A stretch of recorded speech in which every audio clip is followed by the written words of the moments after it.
Today I wanted to do a different kind of video. So maybe you know, maybe you don't know, Derek and I have been living in a tiny house for over 2 years, and it's not really something I talk a lot about on this channel. Like, a lot of people make comments and they're like, do you live in a tiny house? And I've done tiny house tours and things like that, but I've never really done like a full-on overview of living totally off the grid in a 200 square foot tiny house kind of video. Now it's been 2 years doing this and we're still here. It's been a good time. We actually just did a podcast. We started a podcast channel called The Boondocks because it was called The Howlets. We're gonna do daily vlogs, or not daily vlogs, but vlogs on there, but we're just gonna do weekly podcasts on there now. Yeah, because we kind of live out in the boondocks, and we actually looked at like a million podcast names, and that was the only one that wasn't taken. We're just gonna kind of like give you guys an overview of how things work out here, because we do totally live off the grid. We have rainwater catchment. We don't even have a well. We have solar power, a gray water system, composting system. Like, we're really in it, you know? We're in it real deep. Yeah, so the first thing we'll show you guys will be our rainwater catchment system and just give you like a super brief overview of how that works. So I built this 2,900 square foot roof, essentially like on the ground, and water falls on it, goes down to the gutter, goes down 2 4-inch pipes down to the water tanks over there. So those 2 4-inch pipes come down underground into our main tank. It's gravity fed. So there's about 10,000 gallons of storage right here. Total, we have about 13,000 gallons between 7 tanks. So yeah, even living in the desert where it doesn't rain too often.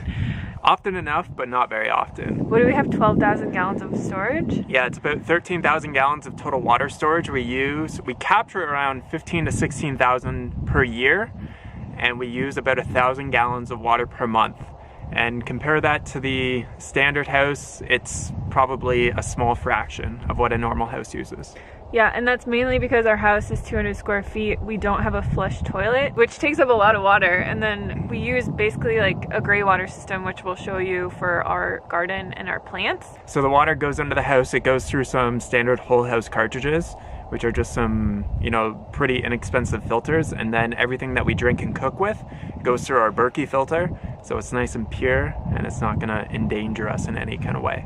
I get a lot of questions about the Berkey filter. It's probably the best water filter we've ever had. We changed the filters. I think we've only changed them like twice, and in like 3 years now, I think we've had it. Yeah, and it's definitely like the best tasting water that we've ever had. But we also have rainwater, which is a very, very pure type of water. Like, if you go to a store and you buy smart water, that's just basically water that's been distilled through the clouds, so it's just rainwater. Versus like mineral water, spring water, which has been seeped through the ground, which soaks up a lot of minerals and deposits and stuff like that. So it's just a different type of water, but our water is totally clean, tastes amazing. It, you know, we don't have hard water deposits. It doesn't like gunk up my hair or anything like that. We don't have to worry about hard water. It's great. So for composting, we actually have 3 separate compost bins that we turn over from time to time. And basically all that goes in here is all of our fruit and vegetable waste or food waste. Basically all of it goes into here, and we put like, well, we put cardboard in here to help soak up the moisture so that it stays wet. And then when it gets full, we put straw on top of it, and it will basically just compost over the course of a year.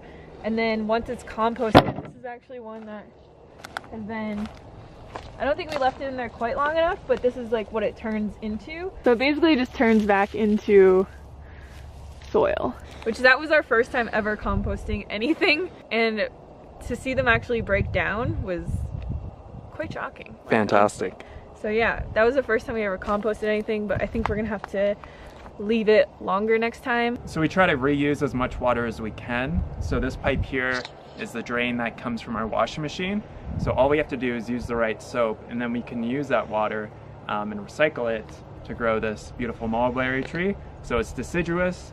So right now it looks like it's dead, but once it starts to warm up, it'll have big leaves on it, and we'll get some mulberry fruit, which we've already gotten off of it.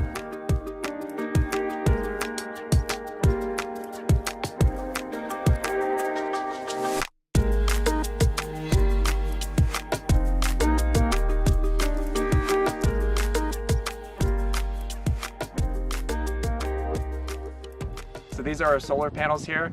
It provides essentially all the power needs that we need throughout the year. We're able to run electric cooking appliances, a mini split, water heater, all on electric, so we don't have any natural gas or propane for anything.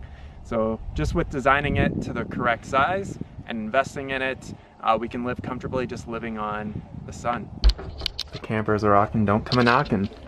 Somebody gave that to us. Our tiny house is 200 square feet as I think like the base dimensions, and then with the 2 lofts that we have, I think it brings it up to like 280.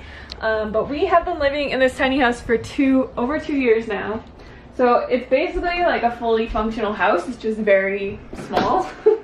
And we do have basically like a full kitchen, which was something that we needed for my YouTube channel. Obviously, we have a full fridge, so we don't have to go to the store like too often. And we basically, the appliances that we use are mostly just an induction cooktop, an air fryer, an Instant Pot, and a rice cooker. And we use this juicer for our celery juice. I do have other videos on my channel of like a full tiny house tour, which I'll link below for you guys. But basically, yeah, it's just like you walk in, one big room, you got your kitchen. This is our sleeping loft. So we have actually a king size mattress pad up there that we sleep on, and it's pretty comfortable. This is a little desk that we don't use, so we just put it here for the cats with their food and their scratch pad. Dogs sleep here. And then this is our office loft, which is kind of like Derek's man cave, technically, because he just sits in there and works all day. And then this is our bathroom. So we just, very basic, closet, shower, tiny shower, and then our toilet. Too easy. Too easy. So yeah, I know you guys see a lot of me standing in this position in the house, but I just wanted to give you guys like an idea of how we live off the grid in a tiny house. And I mean, we've been doing that for 2 years. It hasn't been the greatest thing in the world, like, but it's been alright. The size kind of gets, the tiny house thing has gotten kind of old. Yeah. Just because obviously the lack of size, but there are a lot of pros. And in our first podcast, the Boondocks podcast, we talked about pretty well everything that we like, what we don't like. It was kind of more me talking about like the future of the apocalypse and how that might happen. And tiny houses. But I mean, yeah, we talked about how we've lived in here and like the struggles and stuff that we've had. But yeah, overall, I mean, it's given us a home.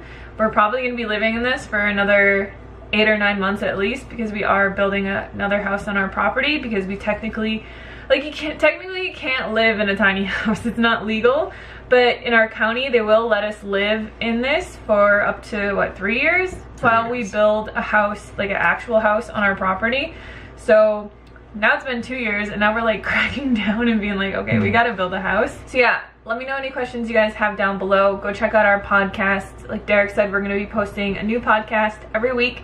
So if you have any ideas for the podcast or anything that you want us to talk about, leave that in the comments box below. Or anything else that you want to know about our setup out here, let me know in the comments, and we'll see you on the next video.